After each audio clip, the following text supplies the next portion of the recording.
कर्म क्रिया के साथ आएगा और कर्ता इधर, कर्म और कर्ता के बीच में आएंगे, लेकिन ये उल्टे क्रम में आएंगे। एक वाक्य देखें, राम ने, तो ये तो कर्ता आ गया, और रावण को, ये कर्म आ गया, ये कर्म आ गया और ये कर्ता आ गया। तो बाकी अगर कारक ज़्यादा हैं तो उनको उल्टे क्रम में लगाएंगे। राम ने लंका में महल से बुलाकर जनता की भलाई के लिए बाण से रावण को मारा।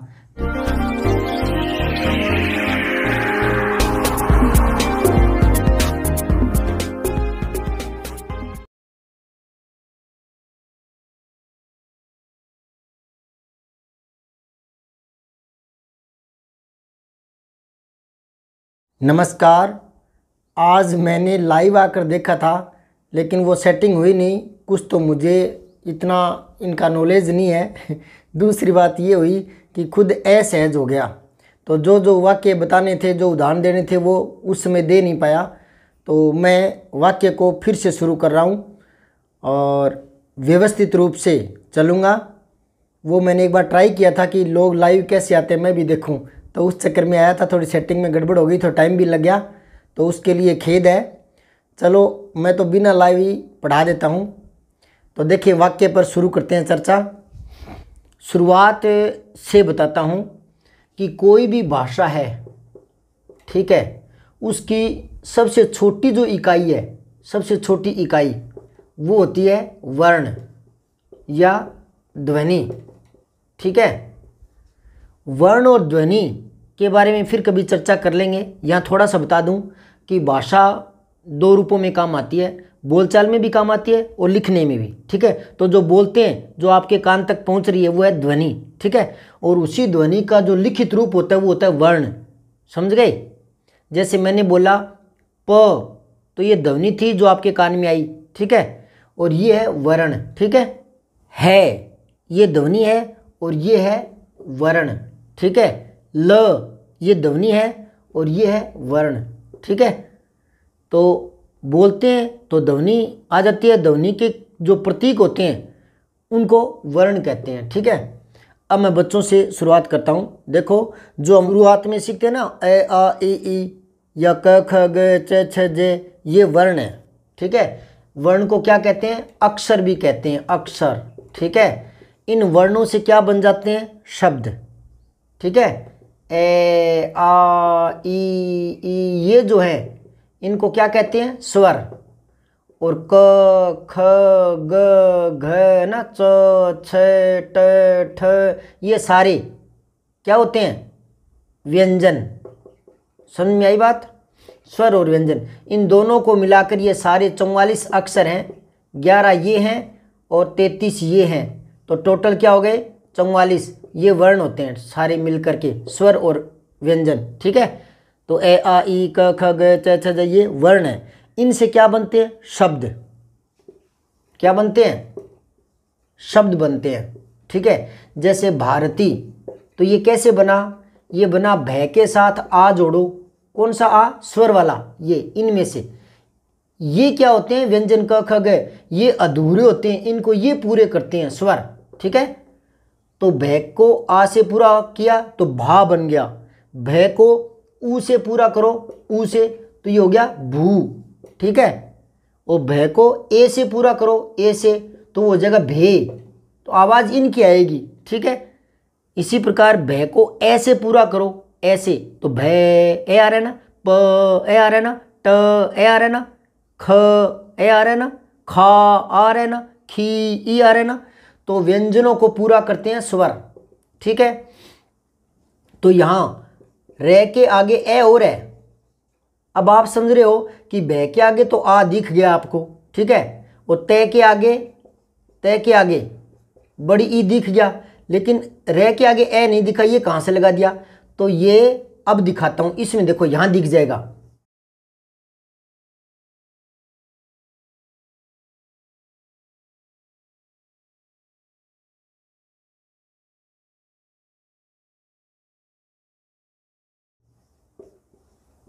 अब देखो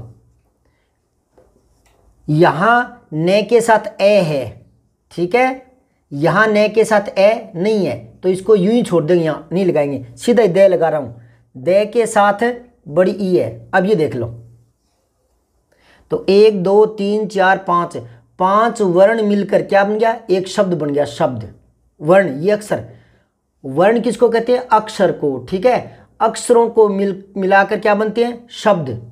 ठीक है, तो ये 5 वर्ण मिल गए इसमें, और इसमें 6 है। क्यों? क्योंकि इसमें ए भी है ना, ए। ठीक है, तो ए है, तो ये 1 2 3 4 5 6, ये 6 अक्षर मिलकर एक शब्द बन गया भारती। समझ में आई बात है? और यहाँ 5 ही बने हैं। 5 क्यों हुए? क्यों यहाँ ए आ ई कुछ नहीं है। ठीक है, अगर यहाँ मैं नू लगा दूं तो यहाँ इसमें ऊ माना जाएगा। ठीक है, अब कुछ नहीं लगा तो ये आधा ही है, तो ये आधे ही होते हैं। इनको आवाज़ यहाँ से मिलती है, स्वरों से। स्वर जो है वो व्यंजन को पूरा करते हैं। ठीक है, अब चलते हैं बात आगे कि भारती एक शब्द बन गया। अब मैं यूं लिखूं कि भारती 7वीं में पढ़ती है, पढ़ती है। तो अब ये 1 2 3 4 5, अब ये क्या मिल गया? वर्ण मिल गए सारे। इतने सारे वर्ण मिलकर क्या बन गया? ये वाक्य है। तो आज अपने वाक्य पर चर्चा करेंगे। समझ में आई बात? जो शुरुआत में सीखते हैं पहली दूसरी क्लास में, ए आ ई क ख ग, वो वर्ण होते हैं, अक्षर होते हैं, उनसे शब्द बन जाते हैं। ठीक है, मिलाने से। लेकिन वो मिलाने से यूँ नहीं है कि एक यहाँ से कै पकड़ लिया, एक यहाँ से च ले लिया, एक ये ले लिया, एक ये ले लिया, यूँ मिला कच पकड़, ऐसे कोई शब्द थोड़ी बनता है, नहीं बनता। वो सार्थक होना चाहिए, उसका कोई अर्थ निकलना चाहिए। अब मैं लिख दूँ रे ते भा, तो ये कोई शब्द ही नहीं है, डिक्शनरी में है ही नहीं ऐसा कोई शब्द। इसको ना यहाँ लाओ, अब इसको है, इसको भी यहाँ ले आओ। ठीक है, अब भारत, अब ये एक सार्थक शब्द बन गया। सार्थक मतलब जिसका अर्थ निकले। तो सार्थक वर्ण जो हैं उनसे तो शब्द बनता है, और सार्थक शब्दों से वाक्य बनता है। वाक्य शब्दों से बनता है, लेकिन वो सार्थक होने चाहिए। अब ऐसे ही शब्द इकट्ठा कर लेंगे, जैसे मैंने वर्ण इकट्ठे किए थे तो शब्द नहीं बना था ना। वर्ण तो रतबा इसमें इकट्ठे किए थे, लेकिन शब्द नहीं बना क्योंकि वो सार्थक नहीं था। भारत किया तो उसका अर्थ निकल गया। ठीक है, तो उसी प्रकार शब्दों से वाक्य तो बनता है, शब्दों से, लेकिन शब्दों को यूं ही इकट्ठा करने से वाक्य नहीं बनता। शब्दों को यूं ही इकट्ठा कर लो, कोई भी शब्द ले आओ, रमेश, स्कूल, गाय, गोबर, पढ़ता, तो ये कोई शब्दों को इकट्ठा करने से वाक्य थोड़ी बन गया। ये तो शब्दों का भंडार जरूर हो गया, पर वाक्य नहीं बना। इसमें सार्थक शब्द लाओ। कहाँ तो राम, मोहन, पढ़ना, गोबर, गाय, ऐसा नहीं, सार्थक लाओ। तो चलो मैं सार्थक लाता हूँ। सार्थक कैसे आ गए? मोहन है, पढ़ता, पुस्तक, विद्यालय में। अब ये सारे सार्थक आ गए। इसमें गोबर गाबर हटा दिया, दूसरे है ना, बेतुके बेतुके हटा दिए, सार्थक ले। लेकिन अब भी ये वाक्य नहीं बना। अब इनको व्यवस्थित करो क्रम से, तो वाक्य बन जाएगा। मोहन किताब से विद्यालय में पढ़ता है। अब ये वाक्य बन गया। तो वाक्य शब्दों से तो बनता है, पर वो शब्द सार्थक होने चाहिए। और सार्थक होने के साथ साथ क्या होने चाहिए? नियमों में बंधे होने चाहिए, व्याकरणीय नियमों में। तो वाक्य की परिभाषा क्या हो गई? सार्थक शब्दों का वह समूह जो व्याकरणीय नियमों में भी बंधा हो। देखो, वाक्य की जो परिभाषा है हर गाइड में, हर पुस्तक में, हर व्याकरण किताब में आपको अलग ही मिलेगी। ठीक है, शब्द अलग मिलेंगे, परिभाषा वही मिलेगी। यानी उनके कहने का जो भाव है वो एक ही रहेगा, पर शब्दों का हेरफेर मिलेगा। ठीक है, आप समझ गए? सार एक ही होगा सबका।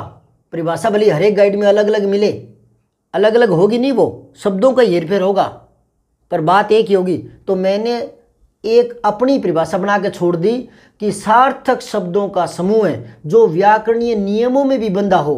व्याकरणीय नियमों में बंधा हो मतलब व्याकरण के नियमों का पालन करे। व्याकरणीय नियम क्या कहते हैं? पहले कर्ता आना चाहिए, फिर कर्म आना चाहिए, फिर क्रिया आनी चाहिए। ये व्याकरणीय नियम है। ठीक है, अगर इनका विस्तार है तो इनसे पहले आना चाहिए।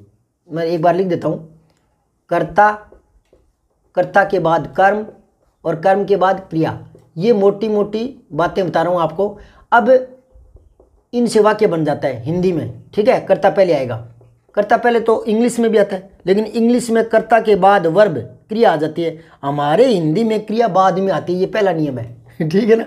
अब देखो, इनके साथ कोई और जुड़ी हुई चीज़ें हैं, जैसे राम सेव खाता है, तो यहाँ खाता है क्रिया हो गई, कर्म हो गया सेव, राम हो गया खाने वाला कर्ता। अब इनसे तो हिंदी नहीं बनती ना, राम खाता है, मोहन पढ़ता है, वाक्य लंबे भी तो हो सकते हैं ना। तो यहाँ मैं लिख दूँ, सोहन का भाई राम सोहन का भाई राम, या सेव, मीठा सेव खाता है, हर रोज खाता है। तो इसके साथ जुड़ने वाली चीजें इससे पहले आ जाएगी, तो वाक्य लंबा बन जाएगा। तो कोई कितना ही लंबा वाक्य हो, वो एक व्याकरणीय नियमों में वे बंधा होना चाहिए, वही वाक्य होता है। समझ रहे हो वाक्य को? अगर आप वाक्य को समझ गए तो बताइए ये क्या है? कौशल। ये वर्ण है, शब्द है या वाक्य है? हाँ, ये शब्द है। अब इसमें कितने वर्ण हैं? क्योंकि शब्दों में तो वर्ण होंगे, तो ये है के आधा, आधे के हलंत आता है। ठीक है, व्यंजन हमेशा आधे होते हैं, उनके हलंत होता है। अब आप कहते हो कि जो छोटी क्लास में लगता है कायदा बोलते हैं, कोई चौपनियाँ बोलते हैं, क्या बोलते हैं ना, वर्णमाला जिसमें होती है, तो उसमें आप कहोगे कि वहाँ तो हलंत नहीं है। नहीं है तो वो पूरा करके लिखते हैं ना, जैसे ये। अब इसमें हलंत नहीं है तो इसका मतलब है के साथ ए जुड़ा हुआ है, तो उन्होंने इनको जोड़ कर ही लिख दिया, अलग नहीं लिखा। ठीक है ना? तो यहाँ देखो के हलंत है, मतलब के आधा, और औ आ गए यहाँ, औ, ये औ इसकी मात्रा है। और फिर शे आधा है और आगे ए है, और आगे ले आधा है प्लस में ए है। अगर मैं यहाँ यूं कर दूं तो आ जाएगा, और यूं कर दूं तो ई आ जाएगा, बड़ी ई, है ना? समझ रहे हो बात को? तो ये क्या है? शब्द है, और इतने सारे वो क्या थे इनमें? वर्ण। तो यहाँ के और औ, शे और ए, ले और ए, तो 2 2 4 2 6, 6 वर्ण मिल गए। ठीक है ना? ये एक शब्द है। ठीक है, अब कौशल पढ़ता नहीं है, एक बात का पता लग गया ना, पढ़ता नहीं है। या यूं कहो कौशल मेरा भाई है। तो जहां किसी बात का पता चले, ये यहाँ बात का पता चल गया। ठीक है, या किसी काम का पता चले, यहाँ काम का पता चल गया। कौशल पढ़ता नहीं है, या पढ़ता है, या पढ़ता नहीं है, या गीत गाता है, जो भी है, तो काम का पता चल रहा है। तो किसी वाक्य में किसी काम का पता चलता है या किसी बात का पता चलता है, एक भाव पूरा हो जाता है, वहाँ वाक्य पूरा हो जाता है। ठीक है, कुछ शब्दों को एक साथ मिला देने से वाक्य नहीं बनता, उसका भाव भी निकलना चाहिए। मैंने सुना है कि, मैंने सुना है के आगे पूर्ण विराम लगा दूं? नहीं लगेगा, क्योंकि बात ही पूरी नहीं हुई। तो मैंने सुना है कि सुरेश को पुलिस पकड़ के ले गई, अब बात पूरी हुई है, तो पुलिस पकड़ के ले गई, यहाँ पूर्ण विराम आ जाएगा, तो वो वाक्य पूरा हो गया। तो कोई बात पूरी हो, कोई भाव पूरा हो, कोई अर्थ पूरा हो, तो वो सरल वाक्य होता है। और उसमें 2-3 बात एक साथ जोड़ दे तो वो मिश्रित या संयुक्त वाक्य बन जाएंगे, है ना? तो वाक्य की बात करते हैं। तो वाक्य में क्या है? एक काम का पता चले या किसी बात का पता चले। कौशल मेरा भाई है, यहाँ एक सूचना का पता चल गया, एक बात का पता चल गया। राम ने धर्म, धर्म मतलब धर्म बहुत व्यापक शब्द है। ठीक है ना? धर्म का मतलब हिंदू मुसलमान, इससे मतलब नहीं है, धर्म बहुत ही व्यापक शब्द है। तो राम ने धर्म की स्थापना की, स्थापना की। अब हमें एक बात का पता चल गया ना, तो जहाँ एक भाव पूरा हो जाए, एक बात का पता चले या किसी काम का पता चले, वो वाक्य होता है। ठीक है? या राम ने आदर्श की स्थापना की, आदर्श की। ठीक है, तो ये एक बात का पता चल गया ना, तो बात या काम याद रखें, इसको वाक्य कहते हैं। मैंने शुरुआत तो करनी चाहिए थी रचना के आधार पर वाक्य बताने की, लेकिन मैं साथ में जुड़ी हुई सारी बातें लेकर ही चल रहा हूँ, तो रचना बाद में बताएंगे। तो मैं एक बार यहाँ बता देता हूँ कि मैंने कह दिया व्याकरणीय नियमों में बंधा हो, तो पहले इसी को क्लियर करवा देता हूँ कि व्याकरणीय नियमों में कैसे कैसे बंधा होता है। ठीक है, फिर आगे बढ़ेंगे, रचना की तरफ कल करवा देंगे, कोई बात नहीं, आप सुनते जाओ, सारी बातें काम की बताऊँगा। ठीक है? और ये मैंने पिछले वीडियो में बताया है कि मैं टॉपिक लिख कोई और देता हूँ और बताता कुछ भी हूँ, लेकिन वो भी काम की बातें हैं। ठीक है ना? तो मैं यहाँ व्याकरणीय नियम, जब ये परिभाषा में शब्द ही आ गया, इस पर थोड़ी सी चर्चा हो गई, तो थोड़ी सी क्यों, पूरी कर लेते हैं, है ना? मैंने कहा था ना, किस चीज़ के पीछे पढ़ो तो पूरा ही पढ़ जाओ, तो यहाँ पूरी बात करते हैं। ठीक है, तो देखें व्याकरणीय नियम कहाँ कहाँ कैसे कैसे यूज करते हैं। और कुछ बच्चे कहते हैं कि हिंदी में गलतियाँ होती है, तो शायद उनको भी कुछ सहयोग मिल जाएगा यहाँ, है ना? तो देखें एक बार, लीजिए इन वाक्यों को देखिए, इनका पदक्रम देखिए, व्याकरणीय नियम क्या कहते हैं वो देखिए, तो ये आपके वाक्य शुद्धि में भी काम आएंगे। ठीक है, तो चलिए, पद क्रम संबंधी नियम। ये नियम क्या है? कर्ता, कर्म, क्रिया, कारक, ये किस जगह कहाँ कैसे आते हैं? तो ये तो मैंने बता दिया कि कर्ता पहले आएगा, फिर कर्म आएगा, क्रिया बाद में आएगी। तो ये क्रम मैंने बता दिया, कर्ता प्लस कर्म प्लस में क्रिया। ठीक है ना। फिर कारक कैसे आते हैं, कहाँ आते हैं, वो अभी आगे जानेंगे। ठीक है ना। तो इनका जो क्रम है व्याकरणीय नियमों में, वो कैसे आएंगे? तो ये देखें, कर्ता प्लस में कर्म प्लस में क्रिया, ये साधारण नियम है हिंदी का। हिंदी के वाक्य इसी पैटर्न पर बनते हैं, कर्ता, कर्म और क्रिया। क्रिया लास्ट में आती है हमेशा ही। ठीक है, हिंदी वाक्य में। जैसे यहाँ देखो, राम ने लंका को जीता, तो ये राम ने, राम करता है। ठीक है, लंका को जीता ये कर्म है और जीता ये क्रिया है। ठीक है, अब ये मैंने पहले ही बताया था कि अगर कर्ता के साथ कोई चीज़ जुड़ी हुई हो, उसका विस्तार करना हो तो कर्ता से पहले आएगा। कर्म के साथ कर्म का विस्तार इससे पहले आ जाएगा। क्रिया के साथ कोई चीज़ जुड़ी है यानी क्रिया का विस्तार क्रिया से पहले आता है। कर्ता का विस्तार कर्ता से पहले आएगा, कर्म का विस्तार कर्म से पहले आएगा, क्रिया का विस्तार क्रिया से पहले आएगा। ठीक है, अब यहाँ मैं सेट करता हूँ, कर्ता, कर्म और क्रिया, ये तीन चीज़ें हैं इसमें। ठीक है, ये विभक्ति है ने को। ठीक है, ये कर्ता की विभक्ति है, ये कर्म की विभक्ति है को। अब मूल शब्द ये तीन रह गए, कर्ता, कर्म और क्रिया। अब इनका विस्तार अगर करना चाहें, जैसे राम के साथ कोई पद जोड़ना चाहें तो पहले जोड़ दीजिए राजा राम, राजा राम ने। ठीक है ना, पहले जुड़ गया। अब लंका, लंका के बारे में कुछ जोड़ना चाहते हैं, सोने की लंका, सोने की लंका, ये इससे पहले जुड़ जाएगा। राजा राम ने सोने की लंका को जीता। अब इसके बारे में जोड़ना चाहते हो क्रिया के बारे में, तो यहाँ जोड़ दो भले, युद्ध करके जीता, युद्ध करके जीता। तो वाक्य लंबा हो गया।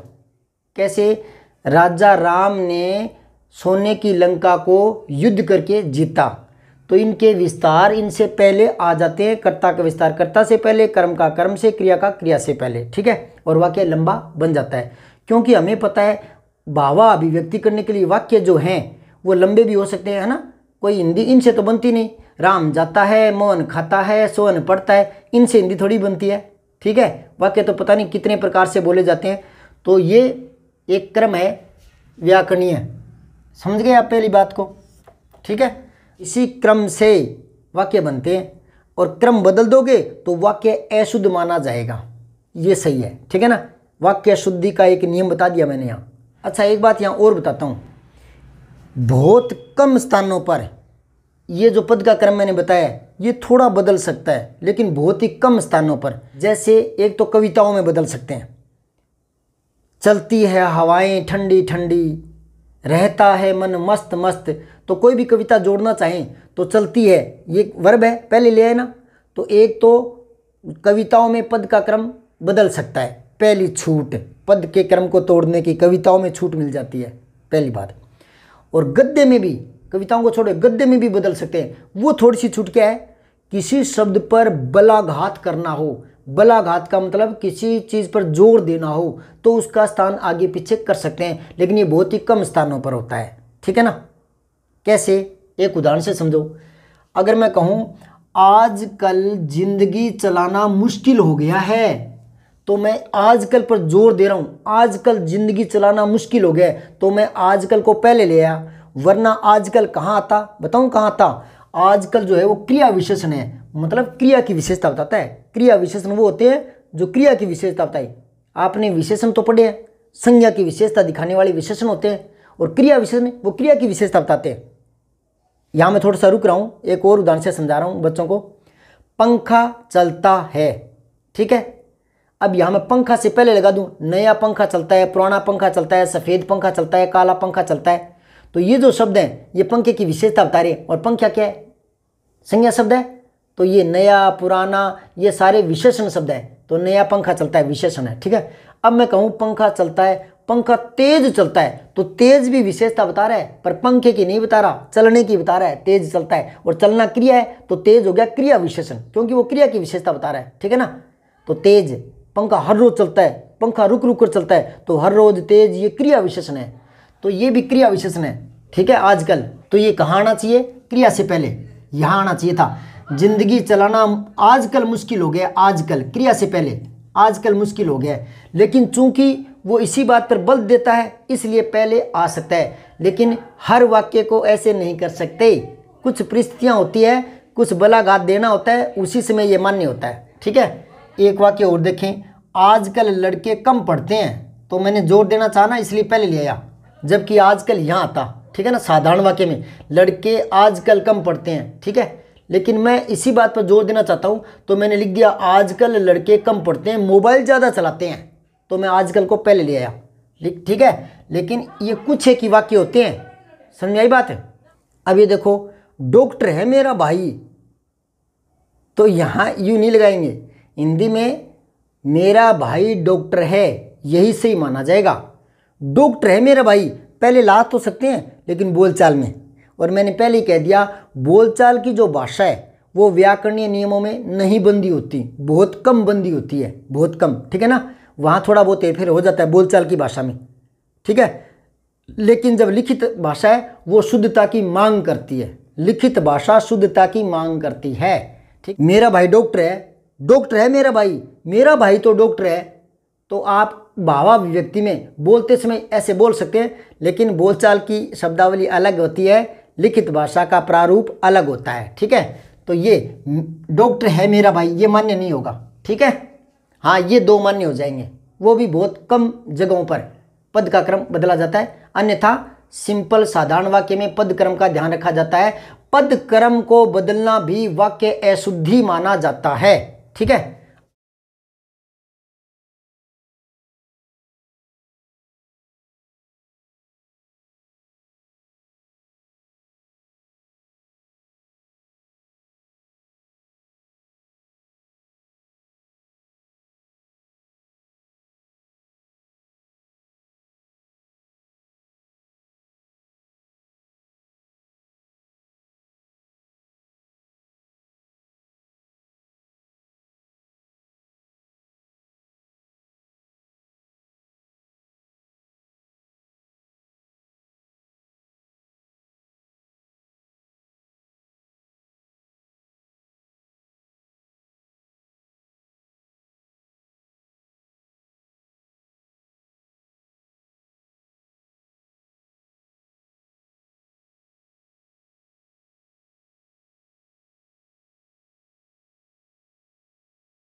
अब आगे देखें, दूसरा नियम देखो, संबोधन जो कारक होता है या संबोधन जो शब्द होता है या भाव बोधक, भाव दिखाने वाले जो शब्द होते हैं वो वाक्य में पहले ही आ जाते हैं, भाव दिखाने वाले या संबोधन करने वाले।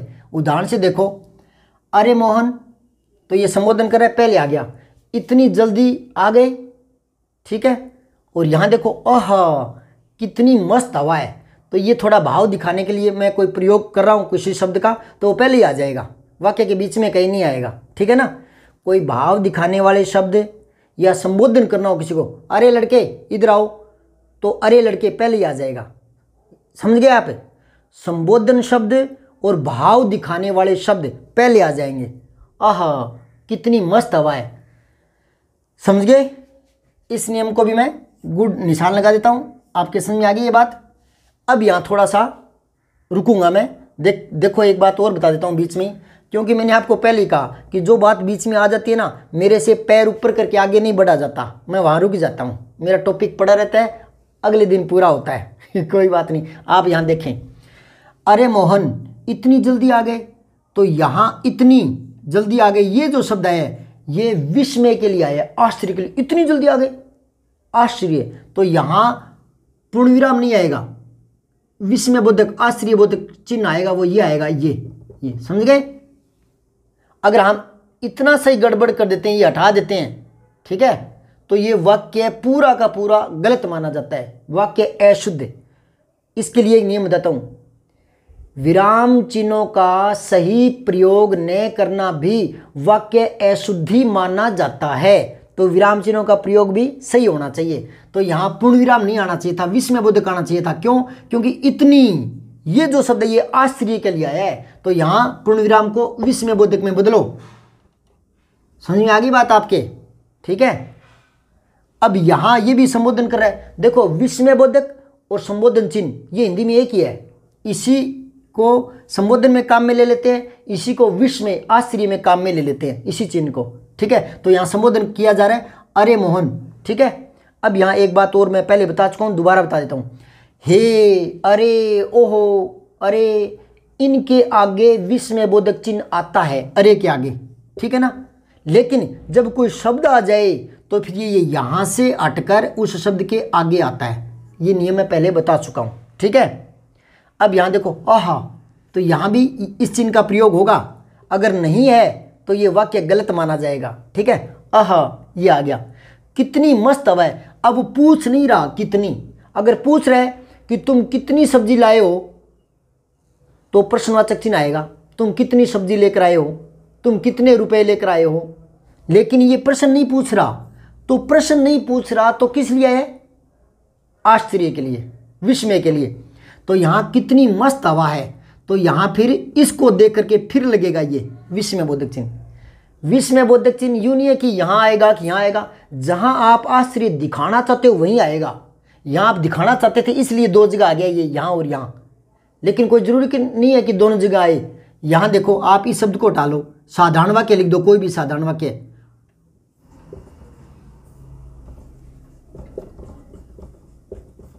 ये साधारण वाक्य आनंद आ गया, तो यहाँ विस्मयबोधक नहीं लगेगा। ठीक है, यहाँ नहीं लगेगा, यहाँ पूर्ण विराम ही आएगा। आनंद आ गया। अगर यूं कहो, आहा कितना आनंद आया, कितना आनंद आया, तो वो कितना आश्चर्य, फिर यहाँ यूं आ जाएगा। समझ रहे हो क्या? अब आगे चलो तीसरे पर। कर्म की भांति जो पूरक होता है वो भी कर्ता और क्रिया के बीच में आता है। देखो, कर्ता और क्रिया इसके बीच में कर्म आता है ना, लेकिन जो पूरक होता है ना वो भी इन दोनों के बीच में ही आएगा। अब आप पूछोगे पूरक क्या होता है? इस वाक्य में देखो, राम ने धनुष उठाया। क्या उठाया? धनुष। ये ऑब्जेक्ट है, कर्म है, तो ये क्रिया और कर्ता के बीच में आ गया। ठीक है ना, समझ आई बात? कर्ता और क्रिया के बीच में कर्म आ गया। इसमें देखो, मेरा भाई दयालु है, इतना ही पढ़ो एक बार, मेरा भाई दयालु है। ठीक है, तो दयालु ये कोई ऑब्जेक्ट थोड़ी है, कर्म थोड़ी है, कर्म नहीं है ये। कर्म क्या होता है? जो कर्ता क्रिया कर रहा है उसका फल पड़े। जैसे मैं पढ़ता हूँ, मैं पत्र पढ़ता हूँ, मैं चिट्ठी पढ़ता हूँ, मैं कविता पढ़ता हूँ, मैं लेख पढ़ता हूँ, तो लेख, पत्र, चिट्ठी ये कर्म है, ऑब्जेक्ट है। ठीक है। मैं साइकिल चलाता हूँ तो साइकिल। ठीक है। मैं दूध पीता हूँ, क्या पीता हूँ? दूध। मैं आम खाता हूँ, आम। क्रिया का फल पड़ रहा है ना, वो ऑब्जेक्ट होता है।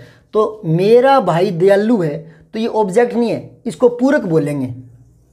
मतलब ये लग रहा है जैसे कर्म है, ऑब्जेक्ट है, ऑब्जेक्ट नहीं है ये, लेकिन कर्म की तरह है, तो इसको पूरक बोल देते हैं, पूरक। ठीक है ना, तो ये भी कर्ता और क्रिया के बीच में आएगा। अब देखो, यहाँ मेरा भाई डॉक्टर है, तो वो एक आपको बात बता रहा है, मेरा भाई डॉक्टर है। ठीक है ना, तो यहाँ डॉक्टर ऑब्जेक्ट नहीं है। समझ आई बात है?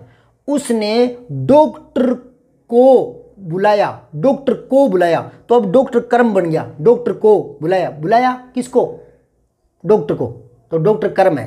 ठीक है ना, लेकिन मेरा भाई डॉक्टर है, अब यहाँ ये कर्म नहीं है, इसको पूरक बोल देते हैं। ठीक है, तो यहाँ नियम क्या था कि जो पूरक होता है वो भी कर्म की भांति कर्ता और क्रिया के बीच में आता है, मध्य में। ठीक है, आता है। ये बात क्लियर होगी?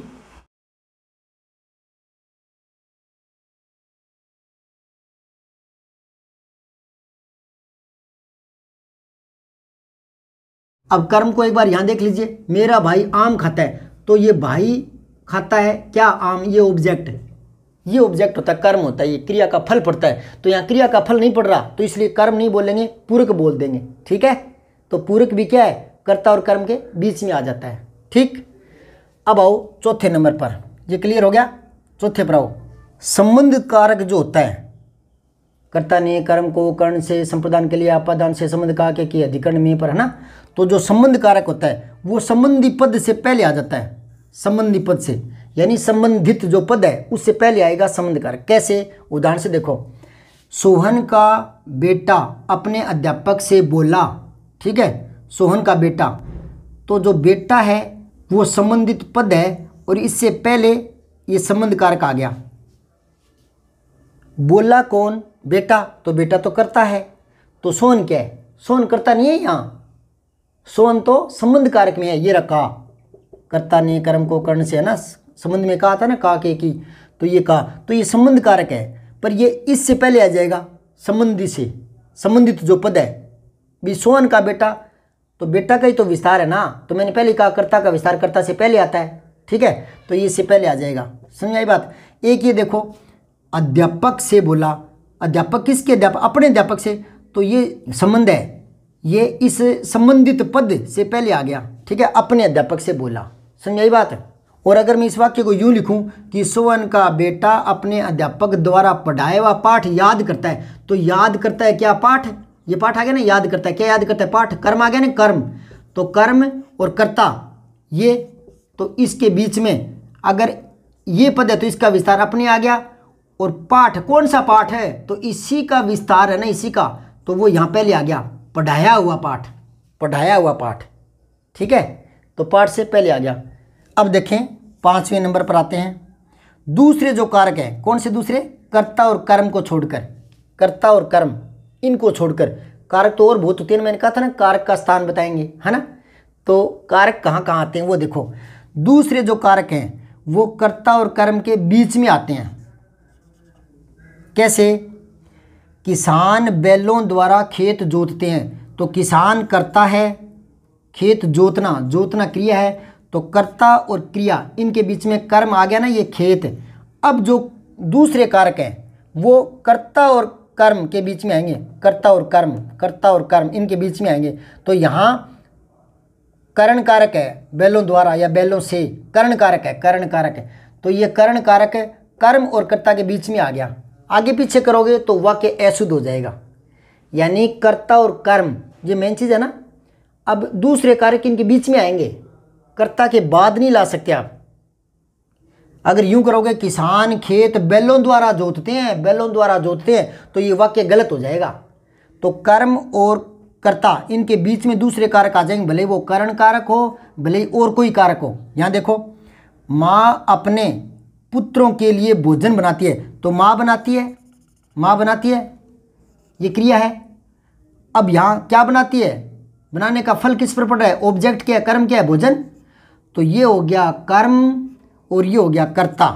ठीक है, तो अब ये पुत्रों के लिए, ये संप्रदान कारक है, संप्रदान कारक, तो कर्म और कर्ता के बीच में संप्रदान आ गया। समझ आई बात है? अब पुत्रों का जो विस्तार किया है ना, पुत्रों के बारे में कुछ कहा है तो पुत्रों से पहले आ जाएगा, अपने पुत्रों, है ना। अगर इसके साथ और कुछ जोड़ना चाहो, पढ़ने वाले पुत्रों या काम करने वाले या खेत में जाने वाले पुत्रों के लिए भोजन बनाती है, खेत में जाने वाले पुत्रों, तो पुत्रों के बारे में कुछ भी जोड़ोगे वो उससे पहले आएगा। ठीक है, और देखो, विद्यार्थी फुटबॉल खेलते हैं, ये क्रिया है, खेलते हैं, और विद्यार्थी करता है, फुटबॉल कर्म है, ऑब्जेक्ट कर्म है।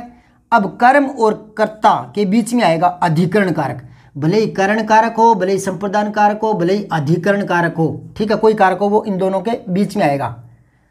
विद्यार्थी फुटबॉल मैदान में खेलते हैं, ये गलत हो जाएगा। अब यहाँ देखो, सोहन गाड़ी से उतरकर घर पहुंचा। ठीक है, तो ये जो करण कारक है, ये कर्ण नहीं है, सॉरी, ये है अपादान, क्योंकि अलग हटने का भाव आता ना, अलग हटने का, तो वहाँ अपादान कारक होता है। तो भले ही अधिकरण हो, संप्रदान हो, अपादान हो, अपादान, तो ये आएगा तो इनके बीच में ही। समझ गए आप? इसमें एक बात थोड़ा ध्यान रखें, राम ने रावण को तीर से मारा, ये वाक्य प्रचलित हो गया।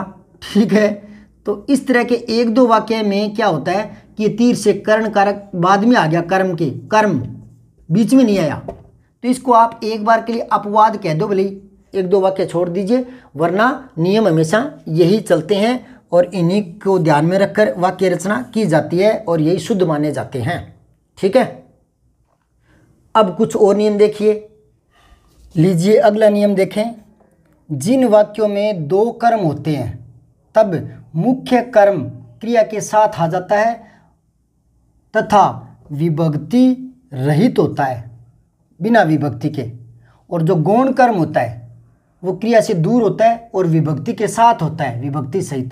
ठीक है, उदाहरण से समझे इस बात को।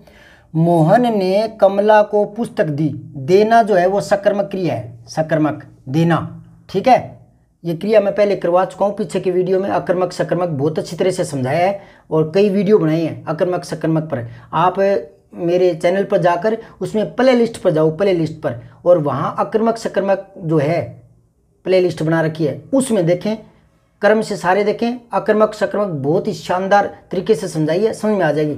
अकर्मक सकर्मक में बहुत बच्चों के, बहुत लोगों के, बहुत विद्यार्थियों की समस्याएं रहा करती है, तो वहाँ जाकर देखिए आप। ठीक है, तो ये सकर्मक क्रिया है। दी, क्या दी? ऑब्जेक्ट क्या है, कर्म क्या है? पुस्तक। तो कमला को, कर्ता ने कर्म को, तो यहाँ भी को है तो कर्म कारक है ना, तो दो कर्म आ गए। पुस्तक दी, ये भी ऑब्जेक्ट है, कर्म है, और ये भी कर्म है। जब दो कर्म आते हैं तो ये नियम लगता है कि मुख्य कर्म क्रिया के साथ आएगा। पुस्तक देना ये मेन चीज़ है। किसको दी? कमला को, मोहन को, पंकज को, तो मेन बात है पुस्तक दी, तो ये इसके साथ आ गया, क्रिया के साथ। और बिना विभक्ति क्या आएगा? विभक्ति रहित। और दूसरा आएगा विभक्ति सहित। तो कमला को, ये विभक्ति आ गई ना, तो ये गौण कर्म है, गौण, गौण। और ये मुख्य कर्म, मुख्य कर्म। जब दो कर्म होते हैं इसको बोलते हैं द्विकर्मक क्रिया, द्विकर्मक क्रिया। अब यहाँ आप चक्कर में मत पड़े कि क्रिया तो अकर्मक और सकर्मक दो ही बताई थी, द्विकर्मक कहाँ से आ गई? ये क्रिया का रूप है। क्रिया दो ही प्रकार की होती है, अकर्मक और सकर्मक। जिस क्रिया में दो कर्म आ जाते हैं तो उसका नाम रख दिया द्विकर्मक, नाम ही रखा हुआ है और कुछ नहीं है। इसका कहने का मतलब है कि इस क्रिया में है तो ये सकर्मक है, पर इसमें दो कर्म आ गए तो उसको, इस क्रिया में दो कर्म आ गए, इस क्रिया में दो कर्म आ गए, इतना लंबा ना बोलना पड़े इसलिए छोटा बोल दिया, द्विकर्मक क्रिया। ठीक है ना, वो उस वाक्य का छोटा है कि इस क्रिया में दो कर्म आए हैं। इतना लंबा क्यों बोल रहे हो? सीधे ही बोल दो ना कि द्विकर्मक क्रिया है। ठीक है ना, तो ये द्विकर्मक के क्रिया का भेद नहीं है, समझ गए आप? जैसे मैं कहूँ खेती करने वाले सारे लोग इधर आ जाओ, तो इतना लंबा बोलने की क्या जरूरत है? सीधा बोलो ना, किसान इधर आ जाओ। समझ आई बात है? तो इस वाक्य में दो कर्म आए, इतना लंबा क्यों बोल रहे हो? द्विकर्मक ही बोल दो, ये एक नाम ही रखा हुआ है, क्रिया का भेद नहीं है। कई बच्चे भ्रमित होते हैं कि ये भी एक और भेद हो गया, क्या? भेद नहीं है ये। ठीक है, तो जब दो कर्म आ जाते हैं तो उसमें मुख्य जो कर्म है वो क्रिया के साथ आता है और बिना विभक्ति के आता है। और गौण कर्म, अगर पेपर की बात सुन लो, पेपर बनाने वाला कहाँ पहुँच जाए मुझे नहीं पता, अगर वो यही वाक्य दे दे कि मोहन ने कमला को पुस्तक दी, इस वाक्य में मुख्य कर्म क्या है? नीचे चार ऑप्शन दे देगा, एक में मोहन ही दे देगा, एक में कमला दे देगा, एक पुस्तक दे देगा, एक में देखेगा ए और बे दोनों, है ना, या दे देगा इनमें से कोई नहीं, तो वो तो ऑप्शन तैयार कर देगा। तो हमें ये बात याद रखनी है कि मुख्य कर्म जो है वो क्रिया के साथ आता है, बिना विभक्ति के आता है। ठीक, एक वाक्य और देखें, श्री राम ने केवट को आशीर्वाद दिया। क्या दिया? आशीर्वाद। तो ये इसके साथ आ गया, मेन बात है आशीर्वाद देना। किसको? केवट को या और को, भक्तों को। तो ये बाद में आया, दूर आएगा, क्रिया से दूर आएगा, दूर। गौण कर्म क्रिया से दूर आएगा। ठीक, एक और देख लो, माँ बच्चे को दूध पिलाती है। क्या पिलाती है? दूध, ये ऑब्जेक्ट है तो ये क्रिया के साथ ही आ गया। किसको पिलाती है? बच्चे को, बच्ची को, ये गौण कर्म है, गौण। तो गौण कर्म थोड़ा सा दूर आएगा। ठीक, और विभक्ति के साथ आएगा, और ये बिना विभक्ति के आएगा। समझ गए क्या?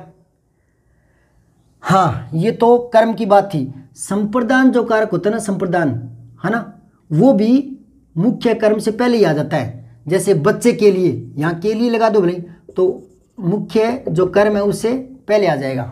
ठीक है, अब देखो 8वां नियम, प्रश्नवाचक जो शब्द होते हैं वो कहाँ आते हैं?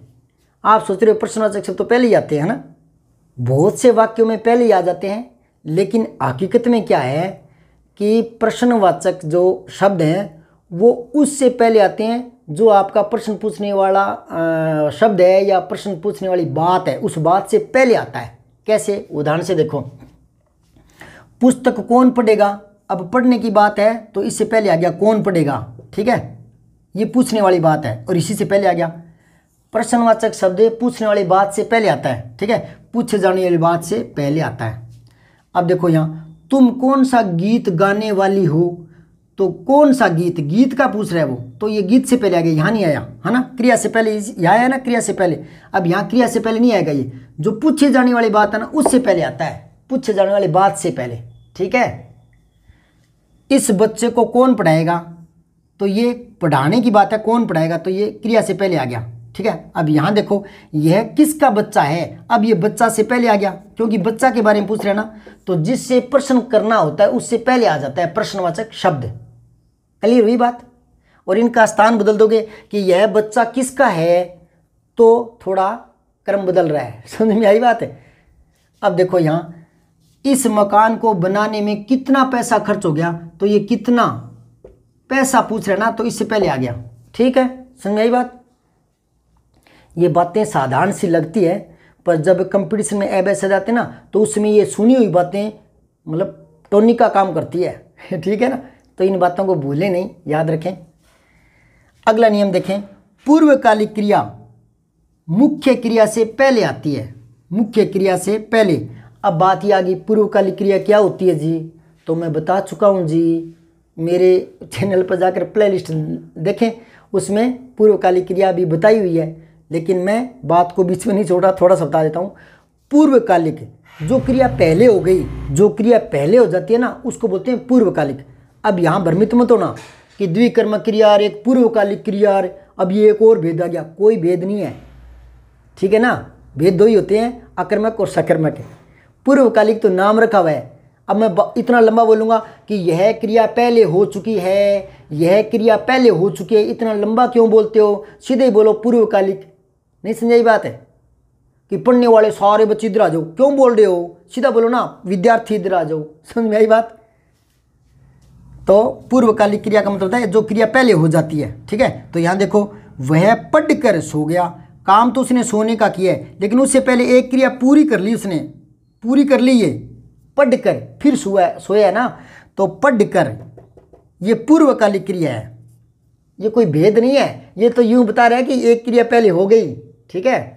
अब यहां देखो, वह मुझे देखते ही फपक कर रो पड़ी, तो ये तो कंडीशन है एक, देखते ही, ठीक है ना। अब ये क्रिया है रो पड़ी, फपक कर, तो ये एक क्रिया पहले हो गई, फपक फपक कर रोई ना, तो ये पहले हो चुकी है एक बात हो, तो ये मुख्य क्रिया से पहले आ जाती है, फपक कर, ये पूर्वकालिक है, फपक कर रो पड़ी, ठीक है।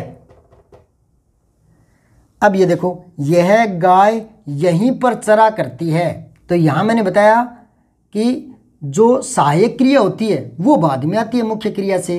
चरना मुख्य क्रिया है और करती है ये सहायक क्रिया है, तो ये बाद में आती है। देखो मैंने यहाँ जोड़ी है बात को, तथा सहायक क्रिया प्राय बाद में आती है। पूर्वकालिक तो मुख्य क्रिया से पहले आ जाएगी, और मुख्य क्रिया से जो सहायक क्रिया होती है वो बाद में आती है, प्राय तो बाद में आया करती है। तो यहाँ चरना मुख्य क्रिया है, चरा करती है ये बाद में आ गया। एक वाक्य और देख लें, यह लड़का भी यहीं बैठा रहता है, तो बैठना मुख्य क्रिया है, यहाँ पर रहता है ये सहायक क्रिया है, तो बैठा रहता है, ठीक है, ये रहता बाद में आ जाएगा। अभी देखो, वह जा रही है, अब जाना मुख्य क्रिया है, जाना, रही है ये सहायक क्रिया है। इंग्लिश में भी होता है ना, रहा है, रही है, रहे है ना, तो ये सहायक क्रिया होती है, इज एम आर है ना, वाज वर, ये सहायक क्रिया ही होती है, ठीक है। मोहन इज रीडिंग, मोहन पढ़ रहा है, तो मोहन इज पहले आ गया, सहायक क्रिया पहले आती है और हिंदी में बाद में आती है, इतना ही फर्क है, ठीक है। तो ये रहता है बैठा ये, और ये जा रही है ये सहायक क्रिया बाद में आ गई, जाना से, मुख्य क्रिया जाना है। मुर्दा जी उठा, ये है तो संयुक्त क्रिया ही, पर संयुक्त क्रिया में अब आप सोचोगे संयुक्त क्रिया और आ गई क्या कोई, है ना, ये कोई नया भेद आ गया क्या सहायक क्रिया जो होती है वो संयुक्त क्रिया है, संयुक्त क्रिया मतलब दो क्रियाएं जुड़ी हुई, बस दो क्रियाएं, तो यहाँ दो क्रियाएं जुड़ी रही है, चरना करना, बैठना रहना, फपकना रोना, ठीक है, पढ़ना सोना, सो गया, तो मुख्य क्रिया सोना और गया की है सहायक क्रिया है, तो सहायक क्रिया बाद में आ जाएगी और पूर्वकालिक पहले, इसी से समझ लो दोनों। सोना मुख्य क्रिया है और सहायक क्रिया गया ये सहायक क्रिया है, तो ये बाद में आ गई और पूर्वकालिक पहले आ गई, समझ आई बात है। तो यहाँ देखो मुर्दा जी उठा। अब जी उठा, जीना और उठना दो क्रियाएं हैं, लेकिन यहाँ क्लासिक तरीके से आई है ना। मतलब मुर्दा जी उठा, जीना अलग प्रक्रिया है, उठना अलग प्रक्रिया है ना। तो इन दोनों का संयोग कर दिया तो एक अलग सा रंजकता आ गई इसमें, मतलब सुंदरता आ गई, मतलब आकर्षण आ गया, आकर्षण। तो इसको बोलते हैं रंजक क्रिया, रंजक क्रिया। अब आप देखोगे ये नया भेद आ गया क्या? नहीं आया, ये नाम ही दे रहे हैं, मतलब बात को आकर्षक बना दिया, क्रिया को रोचक बना दिया, तो रंजक क्रिया है ये, ठीक है ना। मुर्दा जी उठा, या मुख्य क्रिया तो जीना है, उठना सहायक क्रिया है, ठीक है। कुछ एक वाक्य और देखिए, ने, नहीं, इस तरह के जो नकारात्मक शब्द हैं है ना, वो क्रिया से पहले आ जाएंगे। साधारण वाक्य की बात कर रहा हूँ मैं, जैसे वीडियो को शेयर किए बिना, ये कोई कंडीशन है, मैं आगे नहीं पढ़ाऊँगा, तो क्रिया से पहले आ गया, ठीक है। आगे मतलब और नहीं पढ़ाऊँगा, तो पढ़ाना से पहले आ गया ये, ठीक है। पत्नियां अपनी गलती नहीं मानती, तो मानने से क्रिया से पहले आ गया, ठीक है। अच्छा एक बात सुनो, कई बार कोई अवधारणा दिखानी होती है तब वो नहीं पहले आ जाता है। अवधारणा दिखानी होती है तब की बात कर रहा हूँ। कैसे? नहीं, मैं नहीं जाऊँगा, कोई बल दिखाया जा रहा है किसी बात पर, तो ये एक बार पहले ले आए, और बाकी तो क्रिया से पहले आ ही गया। नहीं, तो यहाँ कोमा आ जाएगा, अल्पविराम, ठीक है। तो नहीं, मैं नहीं जाऊँगा, तो ये कई बार पहले आ जाता है, ठीक है, अवधारणा वाले वाक्यों में, और बाद में तो ये क्रिया के पहले आ ही जाता है, ठीक है। एक और देखें, वह माफ़ी नहीं मानेगी, तो मानने से पहले, ठीक है। आप ऐसा न करें, तो क्रिया से पहले, समझ आई बात है। हाँ, कई बार आग्रह करना होता है ना, तो कई बार वो बाद में भी आ जाता है। जैसे पहले आप चलिए ना, पहले आप चलिए ना, तो ये न बाद में आ गया, ठीक है ना। लेकिन ये ज़्यादातर बोलचाल की भाषा में आता है, ठीक है। लिखना पड़े तो भी अगर आग्रह है तो ये बाद में आप लगा सकते हैं। अच्छा एक बात सुनो, मेरा पढ़ाया हुआ अगर आपको अच्छा लग रहा है तो आप शेयर ज़रूर करें अपने फेसबुक पर, अपने व्हाट्सएप ग्रुप पर, इंस्टाग्राम पर, जो भी आपके, मुझे नहीं पता क्या क्या ये चीज़ें हैं, कू पर, जहाँ भी आपके ग्रुप हैं, ठीक है, या टेलीग्राम पर, आप इसको शेयर ज़रूर करें, ठीक है। आपको शेयर ही तो करना है, मैं कोई गुरु दक्षिणा के रूप में बहुत कुछ आपसे नहीं मांग रहा, आप शेयर करें। शेयर करने की बात क्यों कह रहा हूँ मैं? क्योंकि जो चीज़ें मैं समझा रहा हूँ, मैं 1-1 घंटा लगा रहा हूँ, उसकी एडिटिंग करता हूँ, फिर मुझे 2-3 घंटे लगते हैं, इतनी मेहनत कर रहा हूँ, तो कम से कम बच्चों तक पहुँचे तो सही। जब पहुँच ही नहीं रहा तो मैं ऐसे ही 1 घंटा, 2 घंटा, 3 घंटा ख़राब करता हूँ। कई बार तो पूरा संडे निकल जाता है। मैं बाहर पोस्टेड हूँ, अकेला रहता हूँ, तो कपड़े वगैरह भी धोने पड़ते हैं, तो संडे को आज तो कपड़े भी नहीं धो पाया, ठीक है। तो कई बार तो एक ड्रेस भी 2 दिन, कभी तीसरे दिन भी पहननी पड़ जाती है, कई बार इतना बिजी हो जाता हूँ। तो इसके बदले में आपसे क्या मांग रहा हूँ? शेयर ही तो करना है ना, शेयर कर दीजिए। कोई गलत बात तो है नहीं कि मैं ऐसा शेयर कर दूंगा तो मेरे रिश्तेदार क्या कहेंगे कि ये क्या भेज रहा है हमारे पास, है ना। कोई गलत चीज़ तो है ही नहीं ना। हंसी मजाक के वीडियो भी आगे भेज ही रहे हो तो किसी और के पास चले जाएंगे ना, कोई और सुन लेगा, किसी और का भला होगा। और मेरी एक इच्छा भी है कि लोग मुझसे जुड़ें, बच्चे ज़्यादातर जुड़े, तो बच्चों के पास भेजो ये, है ना, ताकि वो गेम कम खेलेंगे, ठीक है। और आपको कुछ पूछना है तो कमेंट करके आप पूछ सकते हैं। जितना मुझे आता है ना उतना तो बताऊंगा, ठीक है। और मैं वही बता पाऊंगा जो मैंने सीखा है। मैं कोई हिंदी का प्रकांड विद्वान नहीं हूँ, मुझे हिंदी बहुत कम आती है, मैं हिंदी का सेवक हूँ, मैं विद्यार्थी हूँ, मैं सीखना चाहता हूँ। तो मैं तो आज भी मतलब मेरे दोस्तों से संपर्क करके राय लेता रहता हूँ, इस वाक्य में ये क्या है, ये कैसे होगा, ये कैसे होगा, पूछता रहता हूँ। मुझे पूछने में शर्म नहीं आती। मैं यूँ नहीं सोचता कि मैं MMA हूँ, ये तो BA पास है, इससे क्या पूछूँ, नहीं। मेरे मन में आता है कि ये BA पास भले ही हो, लेकिन हो सकता है इसकी कोई ऐसी व्याकरण पढ़ी हुई हो, इसके कुछ दिमाग में ज़्यादा आया हो। मेरा तो दिमाग कम चलता है भाई, सीधी सी बात है। तो मैं पूछ लेता हूँ, मुझे कोई शर्म नहीं आती, ठीक है। तो इसमें शर्म की क्या बात है, सीख ही तो रहे हैं। मुझे आता है वो मैं बता दूंगा, आपको आता है वो आप बता दीजिए कमेंट में। अगर आपका कुछ ज़्यादा पड़ा हुआ है इसमें, जो मैं नियम बता रहा हूँ, इसमें कोई 1-2 नियम आपका कहीं पड़ा हुआ है तो वो मुझे बता दीजिए, ताकि अगली बार कहीं पढ़ाऊँ तो वो मैं अपने आप में ऐड कर लूँ, साथ में वो बात जोड़ के पढ़ा दूँगा, है ना। तो हम मिलजुल कर चर्चाएँ कर रहे हैं, तो जो मुझे आ रहा है उतना बता देता हूँ मैं। तो आप इसको शेयर ज़रूर करें, ठीक है। शेयर करना कोई पाप नहीं है, कोई गलत कार्य नहीं है, कोई गंदा काम नहीं है, ठीक है। कोई ऊट पटांग की वीडियो भी तो शेयर करते ही रहते हैं ना। अब एक बात हो, जब शेयर नहीं करते तो वो हर जगह कैसे पहुंचती है? शेयर करने से तो पहुंच रही है, कोई कहीं की घटना कहीं पहुंच जाती है। एक मेरे सब्सक्राइबर ने लिखा कि आपके वीडियो ठीक ठीक है, हमारे समझ में आ जाता है, लेकिन आपके व्यू नहीं आ रहे। अब मैंने कभी नहीं आ रहे तो मैं क्या बताऊँ, आप शेयर करो, आप व्यू बढ़ाओ। अच्छा, किसी किसी के मन में एक सवाल आता है कि गुरुजी इसलिए शेयर करवाते हैं, लाइक करवाते हैं ताकि इनके व्यू बढ़े और इनके मतलब इनकम हो। मुझे इनकम से कोई लेना देना नहीं है। हाँ, इनकम अगर होती है तो वो अतिरिक्त खुशी है, और अतिरिक्त खुशी कौन नहीं लेना चाहेगा, ठीक है ना। वो अलग बात है, वो आपसे नहीं ले रहा मैं, वो यूट्यूब वाले देंगे तो दे देंगे, है ना। वो उसको उस मैटर को बीच में मत लाओ।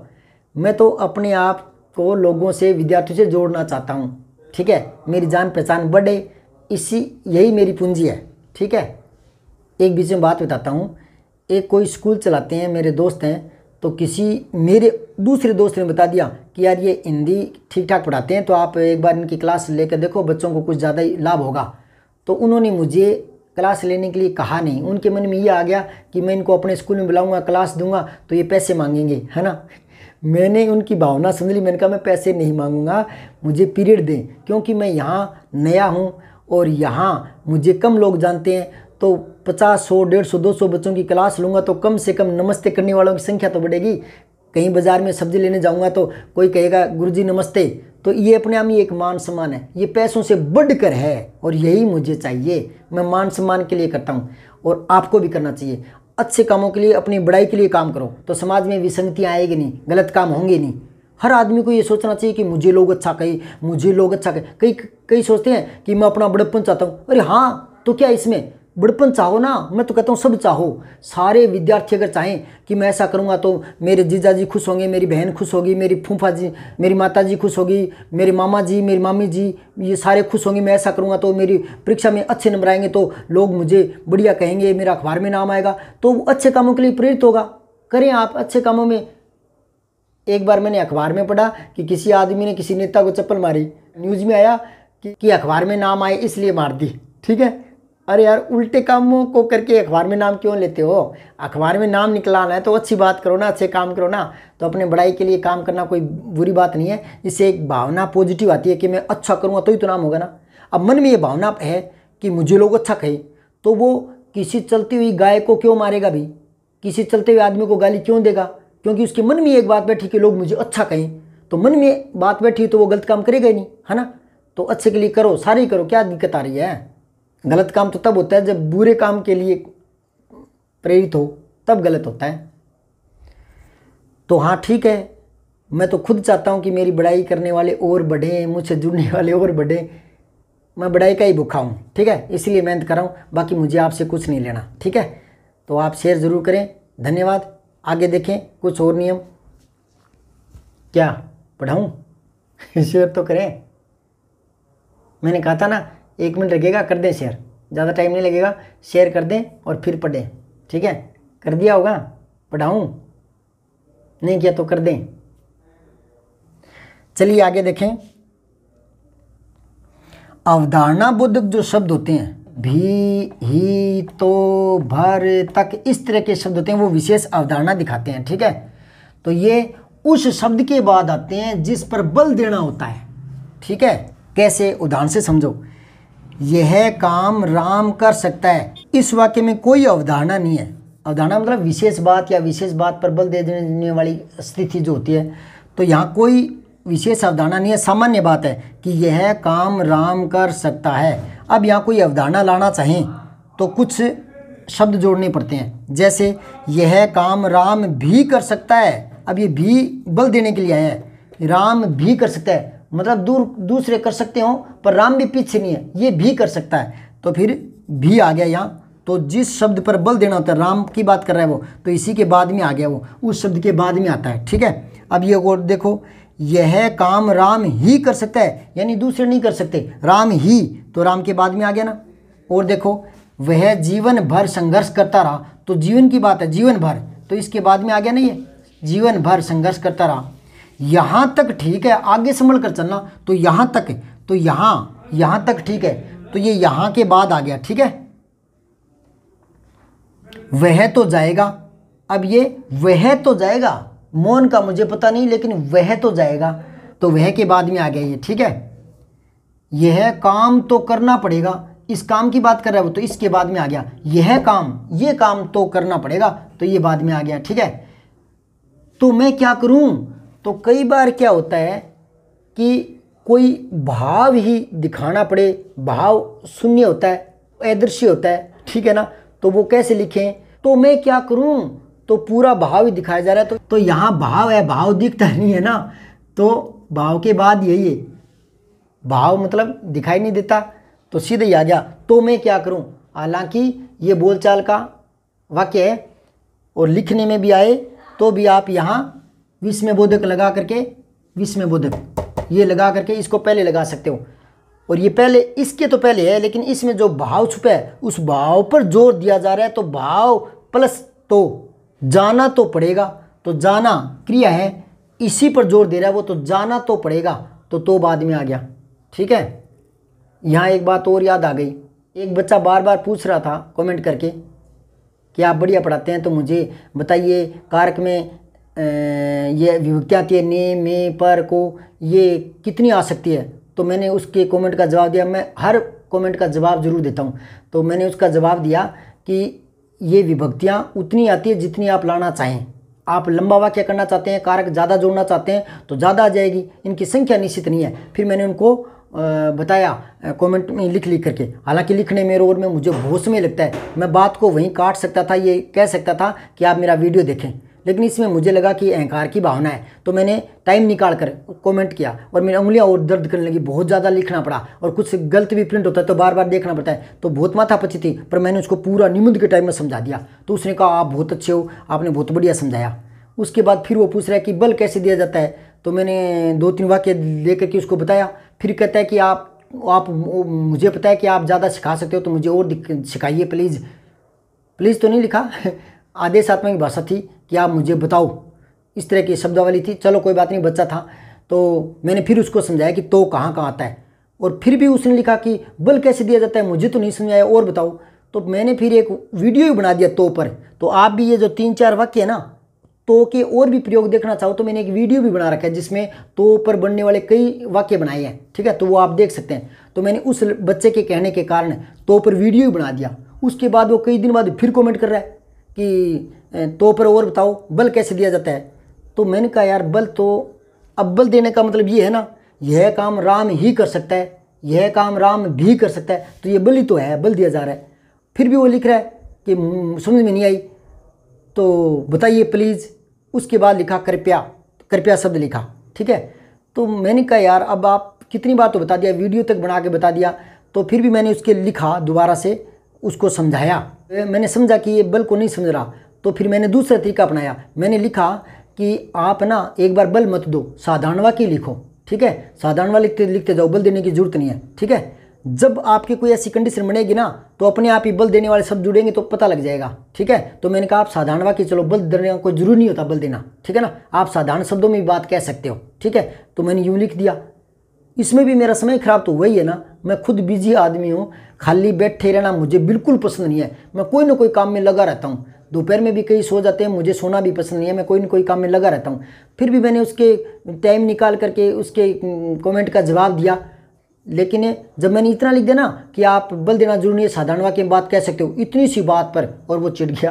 क्या लिखा नीचे कमेंट में कि मैंने आपको रिक्वेस्ट की थी और ये आपका कोई जवाब नहीं है, ऐसा जवाब देते हो आप। और लिखता है नीचे कि आप अध्यापक के नाम पर कलंक हो। मुझे बहुत ही हंसी आई, हालांकि ये सब चिढ़ने वाला है, लेकिन यार बैठी बैठी कि आप अध्यापक के नाम पर कलंक हो, और यार ऐसा क्या कर दिया कलंक वाला। तो मुझे कई देर तक हंसी आती रही। मैंने लिखा उस बच्चे को, मैंने कहा यार मैं निबंध की तरह तो तुझे समझा रहा हूँ, कमेंट में इतना कौन लंबा कमेंट करता है, कोई नहीं करता। जितने भी यूट्यूब चैनल चलाते हैं इतना लंबा लंबा कमेंट कोई नहीं करता, लेकिन मैं करने लग गया। मैं चलो कोई अलग इंडिविजुअल पूछ रहे तो भी फल क्या मिला कि आप अध्यापक के नाम पर कलंक हो, और यार ऐसा क्या कांड कर दिया। बहुत देर तक मुझे हंसी आती रही। चिढ़ नहीं हुई मुझे। चिढ़ कब होती है? चिढ़ तब होती है जब कोई कहते ना आपने मेरा समय खराब कर दिया, तब मुझे गुस्सा आता है। यार फूड वीडियो देखते रहते हो, हंसी मजाक के देखते रहते हो, गाने सुनते रहते हो, चुटकुले वाले सुनते रहते हो, तब आपका समय खराब नहीं होता। पढ़ाई वाली बात करते हो तो समय खराब होगा, वहाँ मुझे गुस्सा आ जाता है। उसने मुझे ये कहा कि अध्यापक के नाम पर कलंक हो। तो भैया चलो कोई बात नहीं, वो बच्चा था। अब मुझे भी सबक मिल गया कि होम करते समय भी कभी कभी हाथ जलता है, ठीक है। तो ऐसे कमेंट भी कभी कभी देखने को मिल जाते हैं, कोई बात नहीं, मुझे प्रेरणा मिलती है। तो देखें आगे कुछ और नियम से बच्ची खुची बातें और बता देता हूँ। ये वीडियो लंबा हो गया, कोई बात नहीं, एक साथ ही सारी बातें कर दी। कल नए वीडियो में नया टॉपिक शुरू करेंगे, ठीक है। तो मैंने एक साथ ही बात पूरी कर दी। तो कुछ नियम और देख लें। आपको कहाँ जाना है, तो जाना से पूछ रहा है, वो तो पहले आ गया, ये मैंने नियम बता दिया। अब इसको देखें, कहाँ जाना था आपको, तो कई बार कहाँ पर ही बल दे दिया जाता है, कहाँ पर ही, तब ये पहले आ गया। बला घात देना होता है ना, तो पदक्रम बदल सकते हैं, ठीक है ना। अब जाना कहाँ है आपको, दूसरा भाव दिखाना चाहिए तो जाना कहाँ है, जाने की बात है ना। और ये कहाँ को ही प्रधान बता दिया तो कहाँ पहले आ गया, ठीक है। हालांकि इस तरह के वाक्य बोलचाल में ज़्यादा आते हैं, लिखते समय। अब आपको शरीर में तीनों ऑप्शन आए तो कौन सा करें, सही कौन सा माने, ये प्रश्न आता है क्या दिमाग में। तो देखें, जब प्रश्न आता है उस समय आपको साधारण जो नियम है उसी का पालन करना है, ठीक है ना। ये तो विशेष कंडीशनों में बनते हैं। तो आपको कंडीशन से क्या मतलब है, अच्छा तो ये गलत होते हैं, वहाँ साधारण नियम से होता है, पर ये गलत होते तो भी मैं क्यों बता रहा हूँ, इसलिए बता रहा हूँ कि वो इनमें से ना छंटाए, कोई और 3 ऑप्शन दे दे और एक ये दे दे कहाँ जाना था आपको। अब आप इसको गलत मान लोगे, जबकि गलती किसी और ऑप्शन में पड़ी हो तो पहले बड़ी गलती और कहीं देखें, है ना। क्या पता कहीं और बड़ी गलती पड़ी हो और आप इसी को गलत मान लो कि कहाँ तो यहाँ आएगा।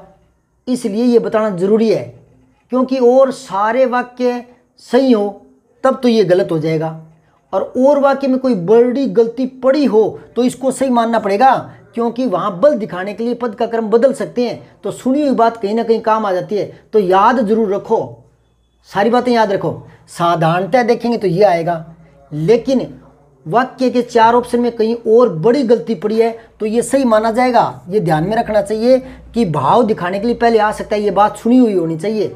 तो सुनी हुई बात है, ज्ञान हर जगह काम आता है। तभी मैं कहता हूँ डिटेल में चलो, जो भी आपको समय लगाना एक बार में लगा 2 घंटा, 1.5 घंटा, 2 घंटा। यूँ नहीं कि उसी टॉपिक को थोड़े दिन में अभी पढ़ेंगे, अगले साल फिर पढ़ेंगे, 5 महीने बाद फिर पढ़ेंगे, तो उसी एक समय ही चर्चा कर लो ना। इसीलिए मैंने वो वीडियो बनाया था। तो सीखने के लिए धैर्य चाहिए, समझ रहे हो आप। अब आप देखो, मैंने एक बात बताई थी कि कर्ता और कर्म, इसके बीच में दूसरे कारक आते हैं, ठीक है ना, बताया था ना पीछे, दोबारा सुन ले रिवाइज करके।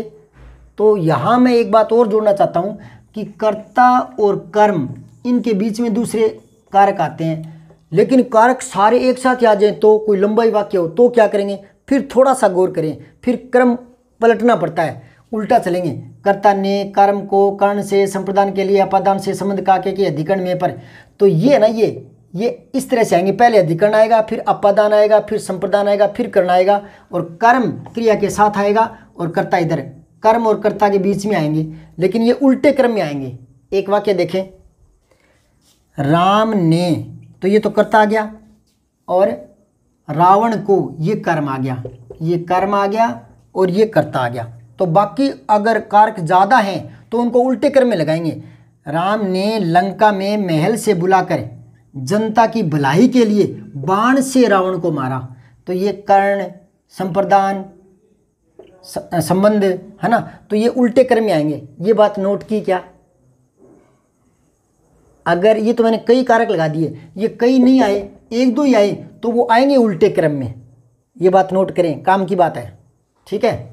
अगर यहाँ यूँ लिखें, राम ने लंका में महल से बुलाकर अपादान, तो महल से बुलाकर ना लिखें, यहाँ यूँ लिख दें, पंचवटी से अपहरित। अपहरित नया शब्द है, अपहरित यानी जिसका अपहरण कर लिया गया हो, तो अपहरित सीता को, है ना, पंचवटी से अपहरित, तो ये भी अपादान कारक है, अपादान अलग होने का भाव है अपहरित में, ठीक है। अब आगे देखें, अध्यापक जी ने मुझे मॉनिटर बनाया, तो मुझे, मुझको, मोहन को, सुरेश को, तो ये कर्म कारक है, ठीक है।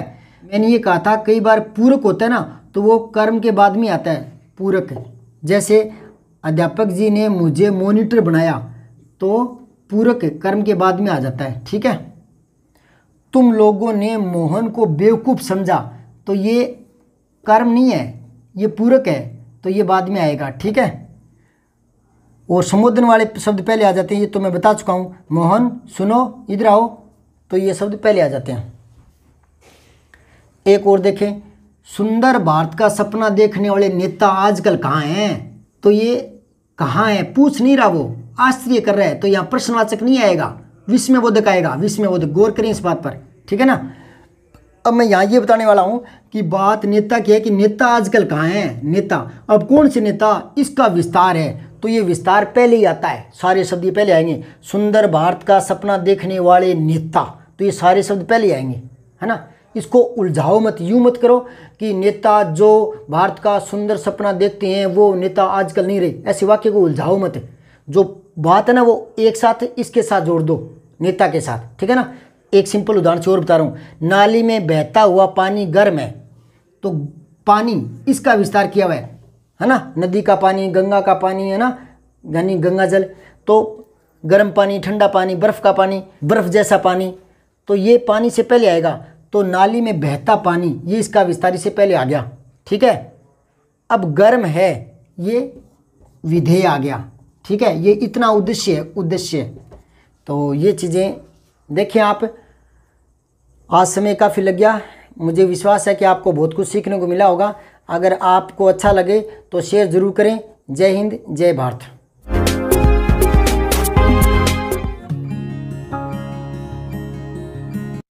वीडियो को लाइक, शेयर व सब्सक्राइब करना न भूलें। बेल आइकन जरूर दबाएं।